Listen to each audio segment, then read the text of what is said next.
Yo, what is going on, everybody? Welcome back to the channel. Today, I'm going to be reviewing Echo, which is the newest series from Marvel Studios, the newest entry in the Marvel Cinematic Universe. I should warn you, there are spoilers. We are going to be rating the show based on a bunch of different factors.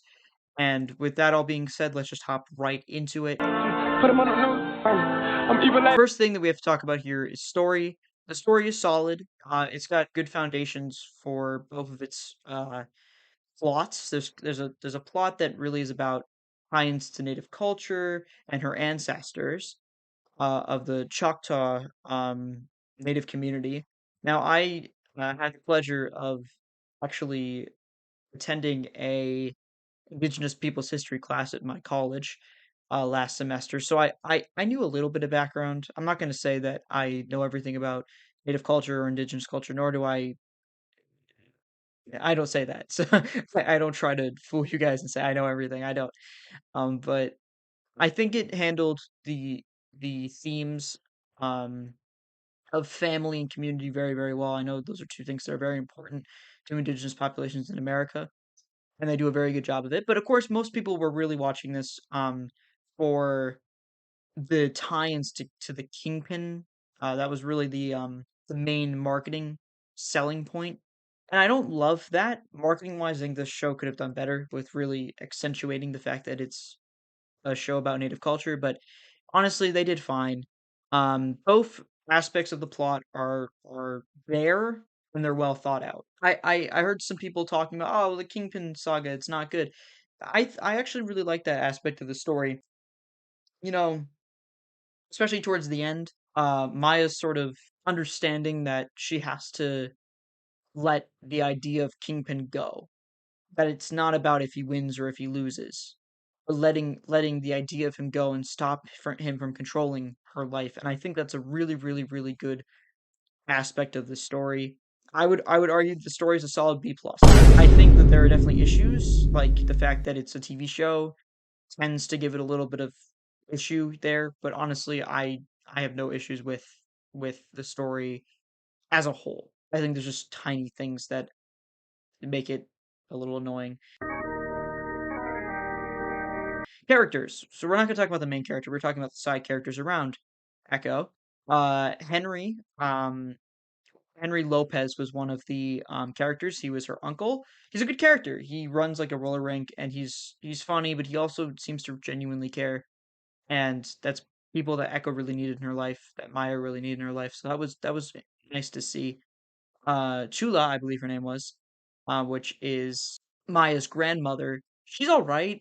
She probably bears the most importance and significance to Maya. Um, but you can easily tell when she enters the picture, kind of where the story's going to go. And I don't think it's necessarily a bad thing that the show can be occasionally predictable. I just think that segments like that, it's sort of like you check out almost because you know where it's heading. And you can tell, oh yes, she's connected to her ancestors. They all echo through her. Like obviously, that's where she gets the name from. It seemed very cliche. It seemed very like superhero origin story. Which, by the way, Echo was marketed again as a villain. It feels like she becomes a little too heroic in this, but we'll get to that a little bit later. Bonnie, her sister, well, she kind of operates as a sister, but technically it's her cousin. She was fine. She didn't do anything after the first episode, really. I mean, even adult grown up Bonnie doesn't really do anything. So that aspect was just kind of completely washed away, and we'll probably never see her again. Biscuits, which is another one of Maya's cousins, is an instant S tier character. He's funny. He's chill. I feel like he could be a real goofball, but I think he would actually bear some importance in an Avengers type role. He could be a character that actually is sort of I'm thinking about that scene in Endgame when Ant-Man and the Wasp kind of go in the bus. He could be that kind of character, the guy behind the chair. He could be with Ned. I mean, I don't think Ned would be in an Avengers movie at this point, but you see what I'm saying. He has the potential for that. I don't think we'll ever see him again either, but I hope we do. And then Scully, her grandfather, is also an instant S tier. Just a brilliantly thought out character. There for Maya isn't too willing to make her uncomfortable, but still wants to make sure that she's reaching out to the rest of the family.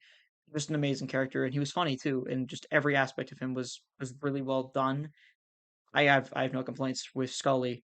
and that will be an A minus for characters. It was pretty good all around, even when it wasn't. It was just okay.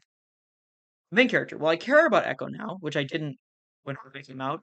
Not enough to see another project led by her, but I don't think that that's necessarily going to happen anyway, so I'm not really too concerned. She does need to be in other stuff for this project to ever matter, but despite her being marketed as a villain, I knew she was going to be a hero. That aspect of it was always going to happen, and that's okay. I give it a B. It's still really good overall. There's definitely issues with Echo as a character, like the fact that she seems to still be sort of useless when it comes to everybody in the MCU, but if they can keep her in her own little pocket and kind of away from the whole Secret Wars thing, I think that she could be a really, really good character. Now, we're going to talk about release pattern, which we'll only really talk about when it comes to shows, but obviously it was pretty bad. It needed weekly releases. The only way that you could do that is by fixing episode one. Episode one operates as a prelude, really, to the whole series. It would not have worked by itself. I think a 2 episode premiere would have worked fine. Maybe add a little bit more context, get a sixth episode in there. You could do the 6 episode format and actually maybe do it well with this series, but you don't. And binging it is not the solution. It is an F in that regard. It is awful. Awful release pattern. Now, the length of the series is all right. It's easy to digest episodes. They could have been slightly longer. Um, maybe an hour long episode instead of 50 or 40 or even 35 at the lowest. It was all right though. There wasn't anything too off about the length of the pacing. I always feel like when I feel like okay, this needs to be over now, it ends. That's always a really, really good sign. So that it happened at the end of every single episode. I'm like, okay, I think we're done here, and then it ended. I'm like, okay, good. Um, However, obviously there are issues with the length. It's not all sunshine and rainbows in that regard. Again, these could be slightly longer episodes, and I feel like you're missing a lot of depth. And it feels like an episode was cut out, which of course it kind of was. This was meant to be a 6 episode series, and they kind of put some of that into other episodes, and it just feels a little broken up. I'm gonna give it a C plus here. Then I go. CGI is fairly good, a little bit better than most projects, but the only real reason for that is because they don't really use a lot of CGI. When they do, it's pretty tastefully done, so I'm okay with it.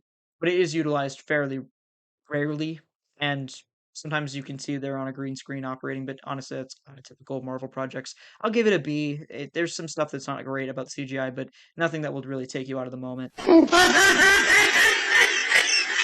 The villain. Well, Kingpin is terrifying, and he's done beautifully. This is the Kingpin I wanted to see from the start. This is the same one we got in Daredevil. This is just Kingpin at his prime. Vincent D'Onofrio does an amazing job, and you should be very proud, which I'm sure he is. There are some B tier villains. I say that not as in they are B tier, but just like they're lesser than the. It could be Z tier for all I care. There's some guy who like has an accent. I literally forgot his name. He's so irrelevant, and he doesn't do anything. It's just like it's just you always have to have that side villain that no one cares about. So they're annoying and stupid, but I mean, Vincent D'Onofrio does such a good job that I have to give this an A anyway because it's just too well done. The importance, obviously, this is barely important. It's skippable in a rewatch. You don't have to watch this show in order to get any context about anything. A little bit of context maybe on Daredevil Born Again, but nothing crazy. I give it an F here. It just doesn't suit in a rewatch. But I honestly will still probably end up rewatching this. I don't really have any issue with doing that. I just think that it's definitely a skippable show overall. Other than that, some side notes. The post-credit scene is pretty well done. It teases a project that's coming out next year, which is good. At least we know that that's happening. So we'll see the conclusion to that post-credit scene soon enough. That is, of course, a post-credit scene for Daredevil Born Again.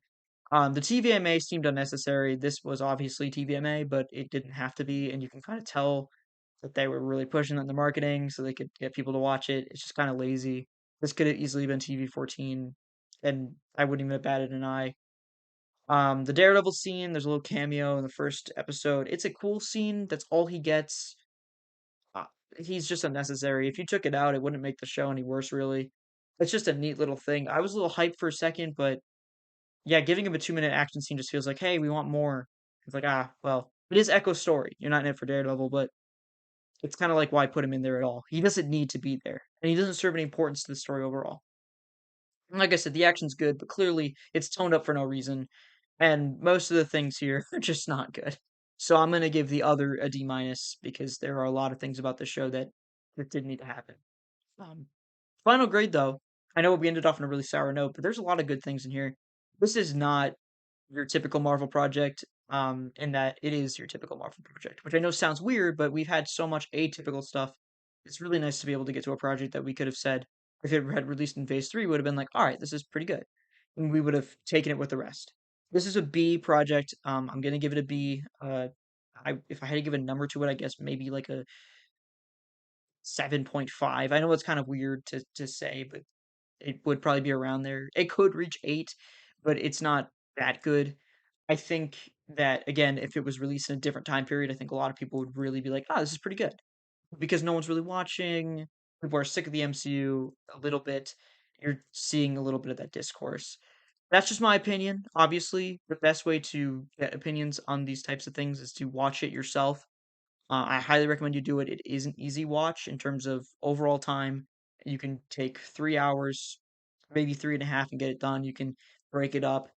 If you do, I recommend you watch episode 1, then episode 2, and then maybe take a break, watch the other 3. Probably an easy way to break it down. As always, if you guys enjoyed, make sure to leave a like, comment down below, and subscribe for more. I love you all, and I'll see you all in the next video. Peace.